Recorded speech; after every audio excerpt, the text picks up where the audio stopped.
Hello! You're on camera. Hello! So how many cards are in it? Because we've just changed our website. If you get a really good picture of the There you go.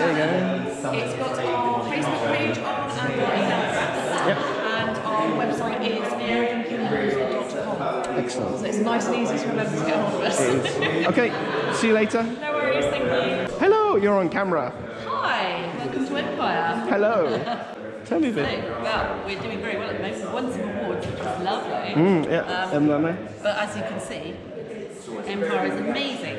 So, you know, if you want to try out a little bit of Empire, then please do. Very immersive. There is a discount code. 4 events a year, 4 weekends where you can lobby yourself, which is always a good thing. That's what Larp's all about. Yes. Thank you very much. No problem. I said to you before, didn't I? That one's going to be complicated. Hello. Do you want to know something about the game? I would love to.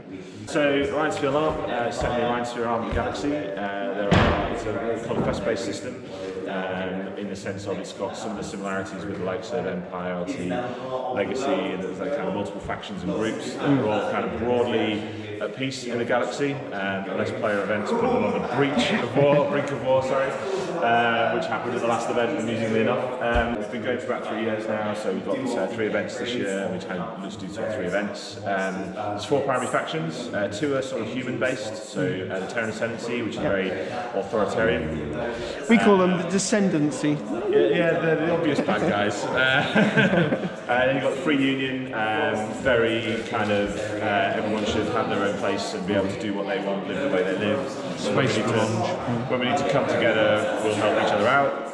You've got the Tlaki Dominion, of which Trish is our NPC. Tlaki Dominion, very religious, and they are considered warmongering, but it's because they're trying to get everyone on the religious path that they believe is the true path. Yep. Then you have the Elysian Commonalty, absolutely not evil, honest gov. Cernic Space Elves, they are like very much a quite secretive, quite magic salad. Great. And then there's loads of other alien races you can play that align to one of those 4 factions, and it's something that we don't have in the game at the moment that you'd like to play from a sort of cosplay perspective. For example, what you're wearing right now, if you wanted to turn that into some kind of alien race. And then we've got the Mega Co-op side of the game as well, so leaning on that kind of mega corporations ruling all the kind of key resources, all the stuff that you can get and buy, and give you access to various different components of the game. One of the big parts of that is the Space Collective, so we work with the UK Space Bridge Simulator guys, who help run space missions for our system. If you want to go and fly spaceships the weekend, be a comms officer, weapons officer, you can do all that all weekend if you want, and there are groups that come and literally just play in the space sim all weekend, which is really cool. There's loads of missions they can go off and go and do, various different parts of the galaxy. So you don't just have to be stuck on the planet. That's kind of the team and the missions gathered to for the weekend. There's opportunities for golf and interact with the wider universe. So it's a really good game, I think. It's the kind of thing that I love playing my NPC because I like interacting with players in games. Okay, thank you so much. No worries, hopefully. Hello. Hi, I'm doing a walk around for my friend. She can't make it to this event, so I'm just doing a quick meet and greet with everyone. So tell me a bit about Fools and Heroes, which is the one I've recommended for her because it's closest to her. That is fair dues. So Fools and Heroes is a fantasy-based LARP system, so you have your elements, your adventures, Okay. we have like different guilds that your character can be part of, so you can have like knights if you want to go down the fighting route, or you've got like musicians if you want to go and do surgery and like we have 20 branches all across the country. Each branch runs once or twice a month, and it's usually like a day event. So during the day you've got half the day you play your character. You're being hired to go out and sort a village that's being attacked. Yep. Like, okay, I'm going to go and save them, and if you get paid is whether you actually do the mission or not and survive to tell the tale. Halfway through the day you have lunch, and then the other half of the day you're monsters. So everyone gets to play, everyone gets to be monsters, which is kind of like how we can be so collaborative and also keep costs down. Yes. The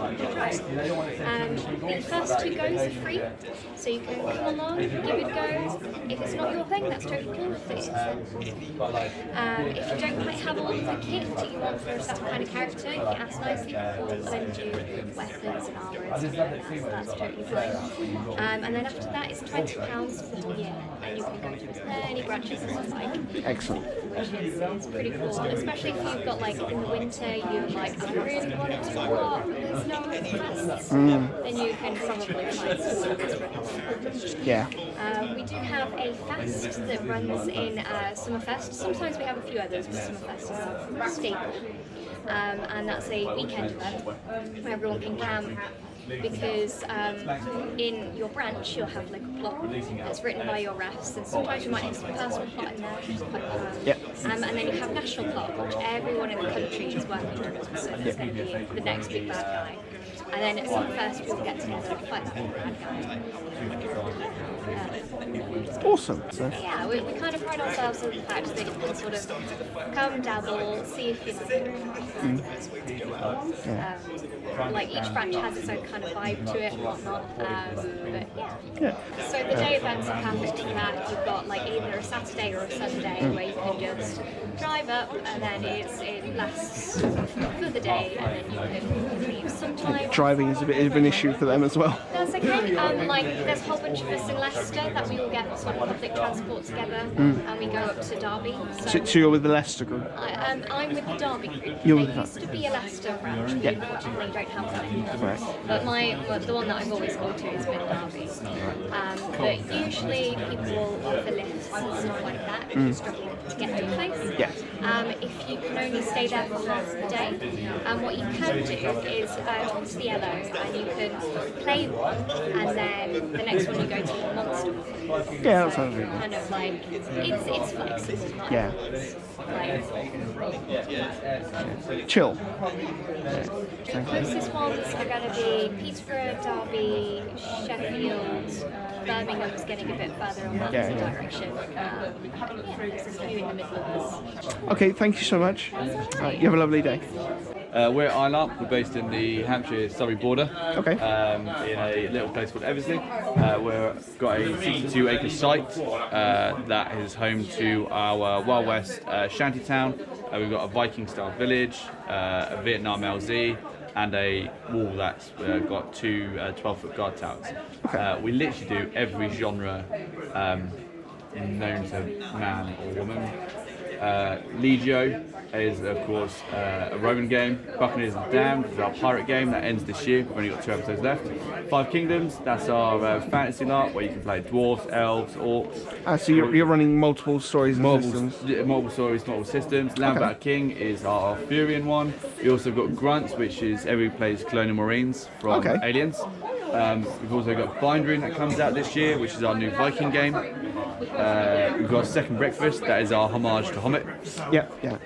And then of course we've got Enter the Game, Operation Red Snow, and also we do Nightmare versions of our games during like November, October. So we've got Legio Nightmare and Flying Lead Nightmare. And Flying Lead Smoke and Brass was nominated for Best Medium LARP this year. And by Nightmare, do you mean like zombies? Zombies and stuff, yeah. So last year we had, so last year we did Smoke and Brass Zombies. This year we're doing Smoke and Brass versus Aliens, so Cowboys versus Aliens. Excellent. I haven't quite decided what the aliens are going to be yet. Could be body snatchers, could be xenomorphs, because we've got xenomorph stuff from Grunts. Yeah, anything or anything. Cool. Yeah, we got or it could be like War of the Worlds. War of the Worlds, body snatchers, the Thing, depending on how we want it. But there's some information you can see there. That has our calendar on the back. As you can say, we're extremely busy. Yeah. Thank you so much. All right. Excellent. Is it like camping or is camping? Yep. Also, if you, we do have, because we had the 2 buildings, 2 villages. There are buildings, but it's first come first service. Yep. And if you built them, then you get first dibs. So. Cool. So it's all community built, which is really nice. Yeah, that's cool. We've just recently built a 50-foot by 20-foot mead hall. Oh what? A 50-foot by 20-foot mead hall. Brilliant. Thank you so much. No worries, bud. You have a great day. You too. So we're with Steamweave. Yep. And the concept of Steamweave is high fantasy magical world that's had a bleed of sort of Victorian and steampunk start melding with it. Some of the locals are quite cool with it, and others haven't been so thrilled about their traditional way being spoiled by steamcraft. Yeah. But yeah, so we run 4 events a year, and we're now out of Coventry at the Grange. Okay. And yeah, if you like going on a lot of different run around missions, adventures, very Dungeons and Dragons style. Okay. And that's the fest system that we run. Awesome. It's camping then, I presume? Yeah. It is, yes. So it's we hold over the weekends, but arrive on the Friday and then leave late on the Sunday. Okay. And we've got in-character and out-of-character camping, so it kind of depends on which you prefer to do. And yeah, we've got a system that involves putting in downtimes for things. So after the event, people go home, think about the things they've done, the things that they've interacted with, and then try and put in a relevant downtime to try and maximise what happens. But everything is very player-led, so everything the players do will have potential repercussions in the game world. So we've even got a tri-council, which is like politics, so it's every event there is basically a vote and these 3 people who are supposed to be like the representatives of the leaders of the cartel, and obviously they're players, so that can get interesting when it comes to politics, because you know, you go to an area and there's like a civil war or something going on, and then they're trying to figure out which side they're going to be on and stuff, so it gets kind of... And they could all end up on opposite sides? Yeah, it could, well, we have had one situation where it was a little bit dicey, because there was a bit of a disagreement. It's like, we weren't sure which side people were going to end up on at the end because they were in this village, and then there was a thing going on, and then it sort of split, and we're like, well, this should be good. So it was fun. Have a nice day, guys. And you, mate. Take care. Thank you.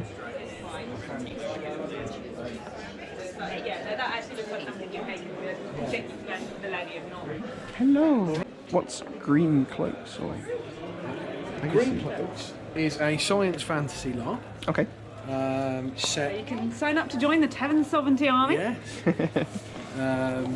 It's set 4,000 years in the future. Okay. It's set in 6020, where the Terran Sovereign Army has spread out across the galaxy, encountering different aliens and offshoots of humanity. And it's set on the front line of their constant wars, because we can't stop fighting people. So for the last 2 years we've been on a new planet. Actually, yeah, for the last 2 years we've been on a new planet, which is Game of Thrones-esque, I'd say, in terms of the internal politics of the planet. Okay. So it's basically a massive civil war. That we have absolutely not helped. Yeah. Sudden introduction of guns to the natives. They made it worse. Before we arrived, it was arguing rival houses. Now they are in full-out civil war, where they've split into a republic and a monarchy. And we're supporting the monarchy. Yes. And the republic have just freed all the slaves, but we're definitely the good guys. There are 4 regiments, very different regiments, so there's something to suit everyone's play style. So there's the 109th, which is the regiment I run, which are your classic good guys. They're the, you know, sort of professional military, do the right things, the right reasons, in the right way, but we'll take the hard choices. Then you've got the 23rd, who are also the good guys, but... We are none of the things that have just been mentioned. You are the civvies who think they're army.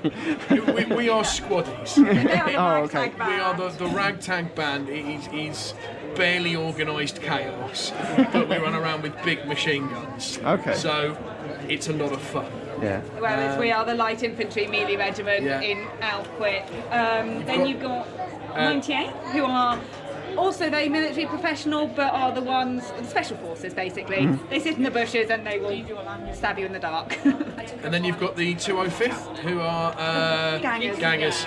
They are under-hive gangers. They are either all on drugs or selling drugs. They probably had a uniform at some point, but they sold it before they deployed so they could have some more money. A lot of fun. A lot of leather. Yeah.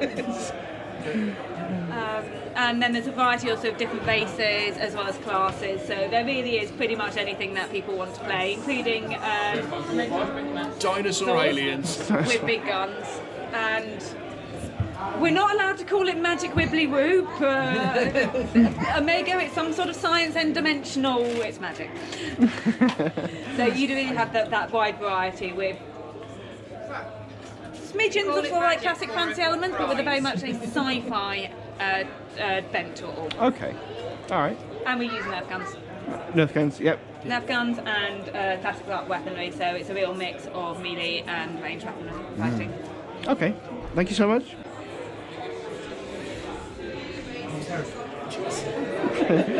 You look fine. This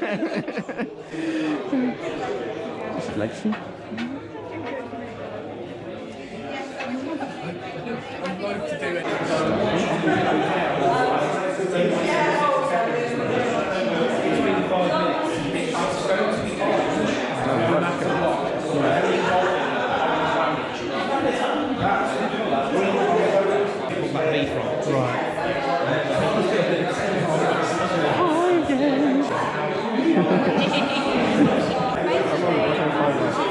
Based sci-fi system with a little bit of laser tag combat for mainly RP.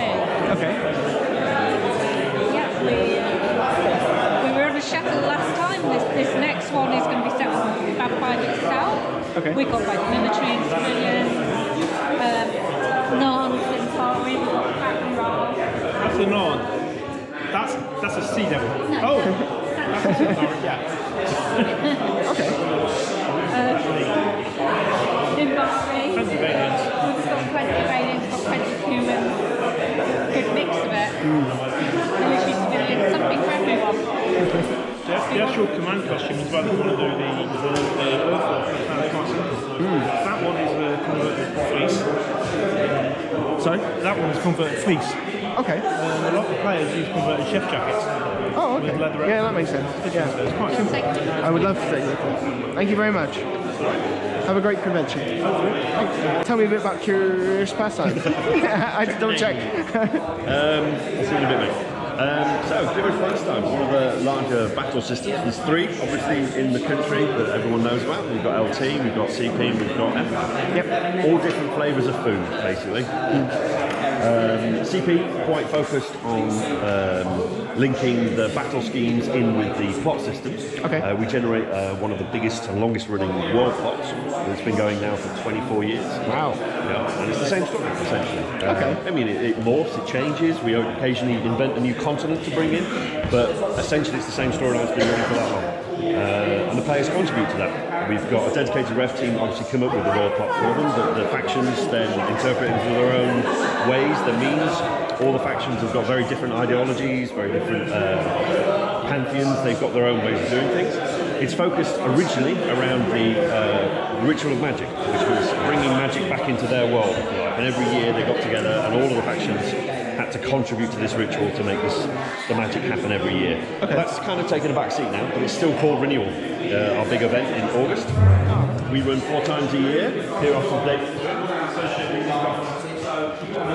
Have a nice card, a nice picture. Thank you. I like this. We obviously pride ourselves on quite a lot of media exposure. We have an awful lot of coverage from our lovely, wonderful photographers and filmers who make us all these films for us every year. We're a quite family-orientated event. We have dedicated teams for kids linears, so under 16s. Okay. The battles and skirmishes are 16 only, 16 plus. And yeah, so there's the choice of every kind of archetype of fantasy you can come up with. If you can come up with it, we'll find a place for it. And then obviously from that you can go around and make new friends and decide where you belong in the world. Awesome. Thank you very much. You're more than welcome. Hello. What's Humanity Ascendant? Right, so it's basically a post-apocalyptic game set 500 years in the future from now. Okay. In about 50 years' time, our setting is that the bombs drop for various reasons. Those that survive on the surface, there ain't many, and they're not really humanity anymore. But there were some that went into bunkers, and Bunker Ascendant is one of those bunkers, hence the name Humanity Ascendant. And 500 years later, the radiation level is starting to drop to something like you can actually tolerate. Things in the bunker are starting to fail, and things start to go wrong, need supplies. So basically the council issues dictate for people to go back onto the surface and start exploring. Okay. And basically 2.5 years into that plot line now, lots of things have happened. I've met various things and people on the surface, rogue nano-AIs, mutants that they call the Stricken, have actually allied with now, like a tribal society, and they're actually allies, weren't to start with, but they've actually, this has all been player driven, so they could have been an enemy from day one, but they've actually managed to turn them into a strong ally. Fighting with another bunker for resources, etc. A very militaristic bunker. And yeah, so it's not just about the gun combat, which is all laser tag driven. Okay. It's also we've got a very, very strong plot line or series of plot lines. There's an overarching plot line going on in the background, which the players, 2.5 years in, the players have only just started putting on. There's something going on, sort of on like a world level. So it's not kind of delivered to the players; they have to actually find it. Yeah. It's sort of gradually, it's a little bit appearing as they're picking up on the various missions that they do, but also the players are pushing for it as well. Okay. We do have psionics, and that's heavily tied into the world background, but that's very, very low key. But like, as well as the soldiers, medics, engineers, bureaucrats, and scientists, and the scientists sort of like drive a lot of plot along, like an XCOM style, sort of like revealing things, looking into everything on the surface, anything we find. Researching things like rogue AI, robots that have been destroyed in combat, things like that. So like they actually had to cut that skull open. And when they opened it up every layer, they'd find a QR code, which would then tell them what to do. We use these so GMs don't have to interact with the players on missions. That's really cool. Yeah. Players ref themselves basically. So you use your phone like a tricorder, like a Starship tricorder, right? Okay. And you scan it, and only certain classes with certain skills can access certain things. Like this is an engineering salvage tag, so you need the engineering salvage password to access that. And then that would say this is worth so much salvage. Or you can do something with it to make it worth more, or it's booby trapped. So it's quite a focus on immersion then. Yeah, it's all about, there's no calls. Yeah. There's literally no calls. We have the only out-of-character call we have is over the radio, and it's also an in-character call, and it's halt, drones are surveying the area, please hold your position. And that's like an in-character and out-of-character, stop progressing because the GMs need a bit of time. Yeah. But we do it in character. Okay, cool. There's no calls at all, it's all done with the gun combat and sort of, you know, using radios and the QR code system. Cool, excellent. Thank you so much. No problem. If you want to step in. Oh yes, yes I do. Thank you. Thank you very much. Thank you. Oh. Hello. Hello. Hi. And I wonder if you could just tell me a bit about, I don't know how to pronounce that, Gadarung? Gadarung. Yes. So Gadarung is a high fantasy LARP set in a Dark Age Albion. It's a small LARP with a cap of 30 players, so we can get into some really gritty personal plot. We like our players to write quite decent backstories, because we can then take bits of their run it into one of our main line stuff and kind of draw their character into the middle of the game, make them a huge part of the story that unfolds. Okay. So that's one of our views. So it's quite a personal, we like quite a personal thing. We pride ourselves a bit on a true LARP. Yeah, and where are you based? We're based in Northampton. Northampton, okay. So we're only outside of here. So we run 4 events a year. The first 3 are in Northampton, the last one in September is in Coventry at the Grange. Okay. So the first 3 events are £30 each, and the last one of the year is 55, so we're probably the most cost-effective LARP on the market. I know that it doesn't lower our quality at all. We've got a really high quality set. We do semi-permanent buildings, so the site allows us, the site in Northampton allows us to kind of build our own villages and sets. That's cool. So it's a lot of biz repping and all sorts of really cool game mechanics with regards to kind of foraging and stuff. There's actually things out that fit sandbox in a way. Yeah, though there is a fair amount of combat in our game, we actually do have quite a long list of non-combat skills. So if you want to do other stuff that's not swinging a sword around, there are options there. Plenty of options. Can I get a card? Thank you so much. That's Alternate Visions. Obviously, the game is Gadarung. The company we run there is Alternate Visions. Excellent. Thank you so much. No worries. Check us out on Facebook. All the rules and documents you'll need in the Facebook file section. Yep. On our pages. Thanks a lot. Have a nice day. You too. I know that one seem quite far away on that situation. However, though, weirdly, we have a lot of people come from Huntingdon, Nottingham, Manchester. So we must be doing something right for people to be coming all the way down to the little boot to say hello to us. Family welcoming LARP, as you can see, that we've got a lot of children actually involved in the fights as well. We have a surprisingly cheap ticket as well, that a lot of people are interested in. We do a 4-day weekend. You time in up Friday for the event to start, and the event doesn't finish till the Monday. So you get a 4-day weekend, and it's £50, 50. If you've never gone to our LARP before and you just want to see what it's like, we normally knock an additional £15 off. So a full adult coming to our event for the first time, £35. Under 12s are free. Say again? Under 12s are free, and children have a reduced ticket as well. Yes, they do. Under 12s happen to be free, so they don't tend to have a character in that situation. You have Not picked it up, normally haven't you? against the kids You have still picked it up. having fun taking part in some of the Because I used to work things. from house, so I can just pick things up really quickly, so it looks like what's appearing. 12s to 18s, we do a reduced ticket price of £25. I went and found out. I got asked yesterday and I completely forgot, so I had to do the research. £25 for a child between 12 and 18, and then 18 plus as an adult. We have a fair few amount of children actually at our event and everything, families that attend. We have a dedicated child, what's the word? Plot orientated, not dedicated. Child aimed plot, I guess is what we say, going at the same time as all the main parts. It is part of the world, it really is just more NPCs, but these ones tend to be easier influenced by the children. Example being, we have a Red Admiral guy who is someone who can transform into a butterfly. Very, very friendly, very, very useful with information, big, terrified of animals. Simple boy. Anyone, or as he calls them, big people, anyone over the age of 18 approaches him, he transforms into a butterfly and flies away. That's terrifying. Doesn't mean an adult couldn't do some form of communication with him, but it's not as easy for an adult. So when it comes to any way that we need to do any form of communication with the Red Admiral, it's a lot easier to send the kid to do that.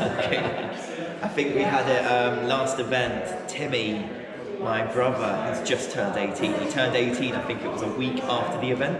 So he was just on the edge of it, and the Admiral was telling him how terrifying he started to look, and he basically, in response to that, all the times in presence, got on his knees to try and make himself look smaller, to put the Admiral at a much more calmer state. Yeah, we have a variety of things like that. Anything you want to know about us, actually? Because I realise I just talk and never actually...